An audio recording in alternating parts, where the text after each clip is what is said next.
And welcome to the LEGO movie making class here at ESTEAM Learning Labs. But first, what is stop motion? It's a cinematographic technique whereby the camera is repeatedly stopped and started, for example, to give animated figures the impression of movement. One of the pioneers is Ray Harryhausen of the old days of cinema. You can see some of his examples right now. Do you have a favorite stop motion animator? There are many more examples of modern day stop motion animation. You may have just seen some of them on TV or in the theaters. Nightmare Before Christmas, Kobo and the Two Strings, Isle of Dogs, Fantastic Mr. Fox, and even one of my all-time favorites, The Holiday Christmas Story, Rudolph the Red-Nosed Reindeer. Do you have a favorite movie? Tell us about it! We've provided a few links to explore, but feel free to keep going if you want. So let's get to it. Let's roll. Make sure that you have downloaded the Stop Motion Studio app from the Apple Store or from Google Play if you're on an Android. There's a free version of both, but I highly recommend the Pro version. The first thing we're going to do is open up the app. Now, you may see a dialog pop-up box that asks for permission to use your camera and microphone. Select Allow for both, as the app will need these to take pictures, record audio, and even write access to your folder. Don't worry, this is a privacy setting that most apps require in order to grant permission to your phone. Once you have that out of the way, you can continue. Once the app is loaded, you'll see a big button that says New Movie with a large plus sign in the middle of it. Go ahead, tap it.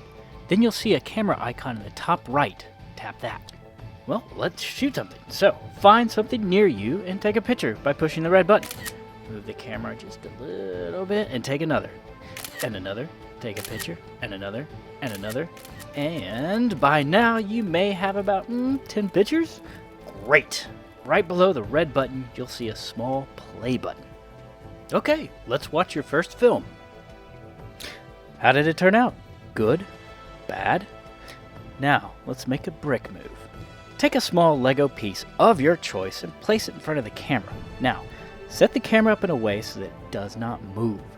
Moving the camera can make your film look jerky and chunky, so let's keep it as still as possible.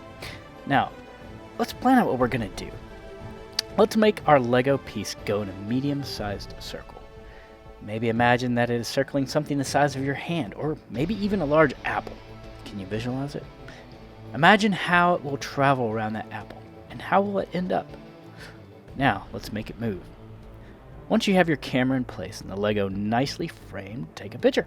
Then, bit by bit, move your piece left or right, or clockwise or counterclockwise. Take another picture. Move the piece a little bit more. Take a picture. Move it a little bit more, and take a picture. Continue to keep moving your brick around that imaginary apple until it finally ends up back where it started. Once you finish, hit the play button and watch your second film. Congrats, you just made your first Lego brick move. Well, that's it. You did it. If you're continuing the course, well, we'll see you in the next one. If this is just your one class, I appreciate you attending and thank you, and I hope you learned something amazing today. We're looking forward to seeing what you could do next with your films. We'll see you in the next one.